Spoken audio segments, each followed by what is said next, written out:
Prashant Paul, your backhand has improved significantly over the last couple of years. What do you do, and what do you credit for the improvement? Who do you credit for the improvement? Firstly, I like that photo which the Indian Tennis Daily put it up. I'm getting a backhand and Suresh sir is there in the back watching. We're trying to practice backhands, I think.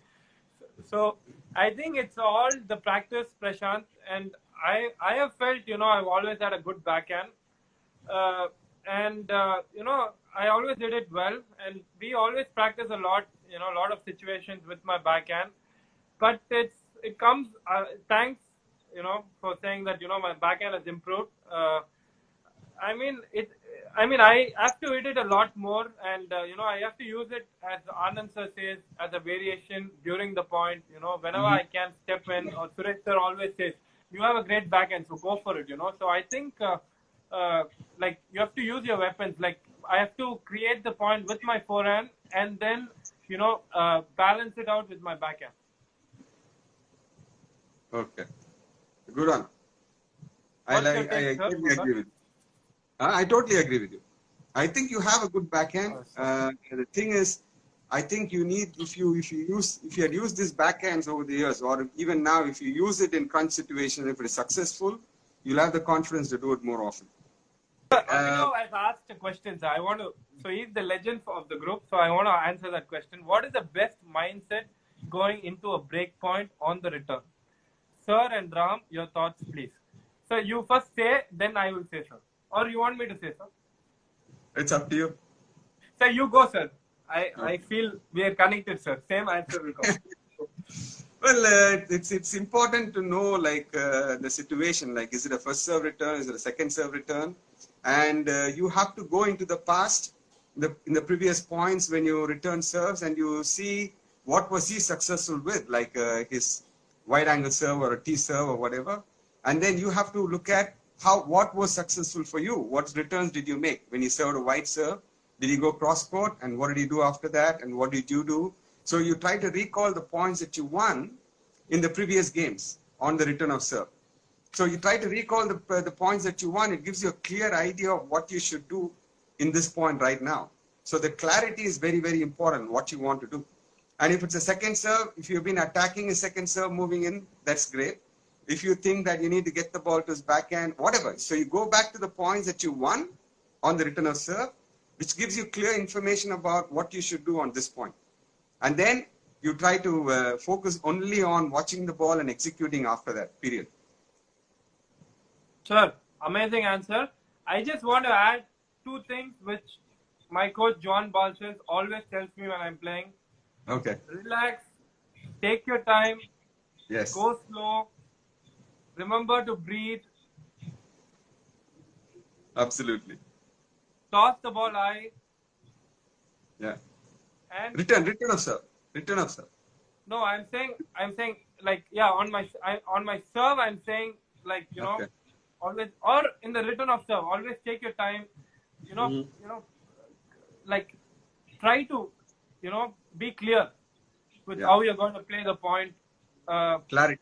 If you want to chip and charge, I can give you an example, sir. When I played this match against Tim Smychek in the semifinals of Newport, the very first game he started serving, and I was very clear. So my plan, the first game, was to chip and charge every ball. Okay. First point I chipped and charged, got the point. Second point I chipped and charged on the second serve. First serve I was not going to chip and charge. He put 2 seconds. Third was the second serve too. I chipped and charged. Fourth point, he went for a second serve PA. Give it to him. 15-40, he makes the point. I miss a routine forehand. 30-40, again, I chipped. I showed him like I'm going to come in. I stayed back. He missed the ball. The break, it's over. The set was over because of that one game. Okay. Small things matter a lot. I mean, you have to have a very clear plan. That's the main thing, I would say. Yeah. And then once you decided, you just have to go after it. If you decide to attack, convert and go for the shot, you just convert and go for the shot. There's no two ways about it. Agree. If you have a doubt, then it won't work. When I was 15 and when I won the nationals, junior nationals, I think, sir, you asked me, what helped you to be a person you are now. So for that, I would Yeah. surely say, that stint in Spain and Sanchez Casal, I mean, it was the best thing which happened in my life. Those few years, were amazing. Like how CTC is a family to me, Sanchez Casal is a real family to me. I mean, everyone there really, loves me. I love them, and I mean, there's so much of good vibes, positivity. A lot of tournaments, a lot of players around, good discipline. Somebody's asked Yash there, what are your goals for when tennis returns to normal? I was asking you this question, Ram. The question is, hey, this lockdown period has been a fantastic thing for you. In my opinion, it's a fantastic thing for you because for the last when do we 3 get years, a chance like this, sir? yeah, I've never seen anyone go after tournaments like you. You played like, I made the calculation and I told you, out of 52 weeks, I think you played 44 weeks you were competing. That's insane. I don't know exactly, 42, 44, something like that. That was completely insane. And for you, to give you a break like this, is like, we could never do it. We tried to tell you, hey, listen, man, you need to go back fresh, train a bit, take a little bit off, and then go. When you go, you need to go fully in. But you are not, you had different ideas. This is a very good thing for you. But anyway, so after this period, okay, you're going to go back fresh. What is going to be your goal? The next goal that you want to achieve? To be honest, I don't want to put pressure on myself, sir. So, I have my goals clearly in my mind, and I'm going to work for it. That's fantastic. I don't want to give a number and, feel pressure. That's my feeling. Okay. Spoken like a champion, Ram. Thank you, sir. Thank you. I remember Tendulkar saying the same thing when somebody asked him after he got some world records and this and that. Somebody asked him, "What is your goal?" And he said, "My goals for myself." No way. Wow. These goals. Yeah, you said the same thing now. Thank you, sir. Thank you. Maybe I called Sachin before calling you. Yeah. I have one question for you, sir. Okay. I know you are a great player, and I just want to ask you, from that time and now, how much has tennis evolved?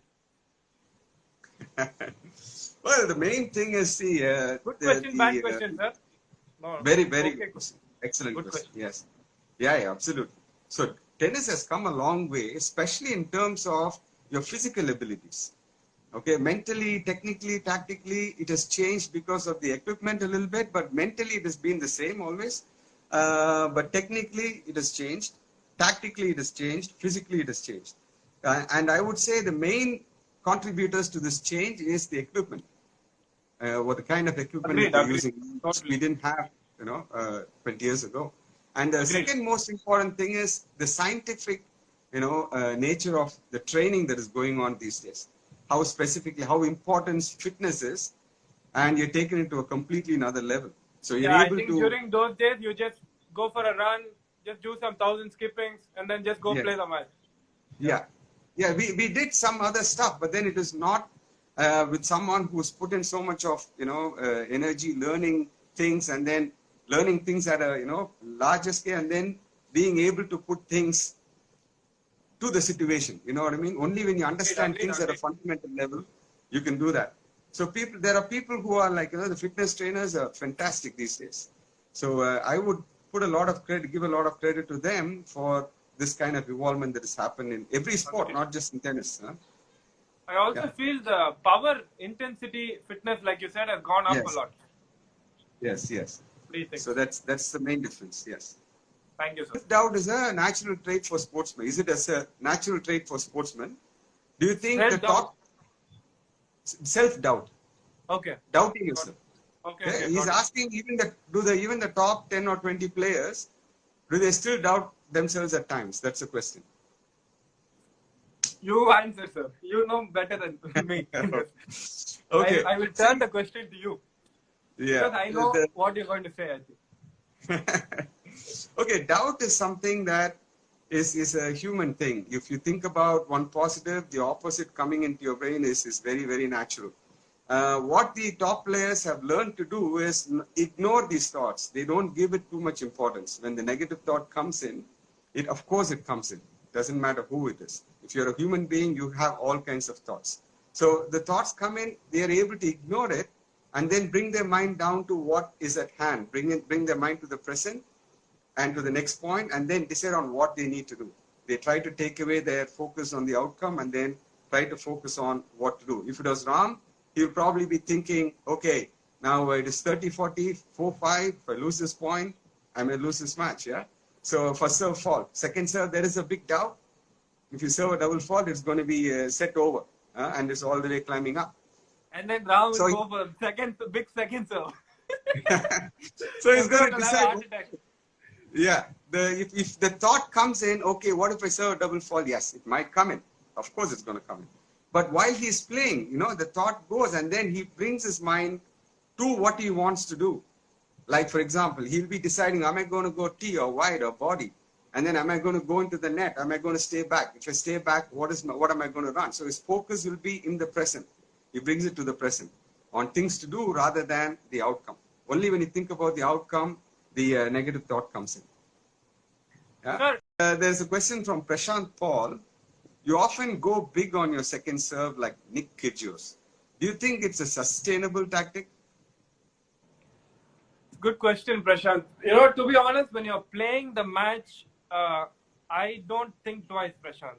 I go with my instinct. So if I feel that I have to hit the second serve, I go for it. That's the way I've been playing over these years. And so if you keep playing like that, you don't think. You just go for your instinct. You just go for it. If you miss, you miss. If you make it, you're a hero. I mean, that's how it goes. It's a sport, and I think I've learned that way, like by myself, and I think I will be continuing doing that. If I hit a double fault, it's a double fault. If I hit a ace, too good. But but there is like a percentage. There is a mix. I'm trying to control that, but of course, if I feel maybe I'm gonna hit that second serve ace, I am going to go for it. Yeah. So it's about how you're feeling just before that, isn't it? You just go with the totally, Suresh sir. I'm sure you know about this, Suresh sir. Like it's the feeling, that second, Yeah. And then you decide, and once you decide, you just stick to it. You shouldn't be like wavering. Should I do this? Guys, very important. If you think of something, just go for it, because once the match is over, it's going to hurt you. So it's one small piece of advice. If you feel you have to hit the ball high, go for hitting the ball high. If you think you have to drop shot, go for the drop shot. And it will work most of the times. What do you think, Suresh sir? Yeah, absolutely. This is what I tell all my students. Once you make a decision, just stick to it. Don't change the decision because you see the opponent moving where you wanted to hit. Or if you're going to play a drop shot, you see the opponent anticipating, running forward, you trying to do something else, you're going to end up making an error. Or you're going to...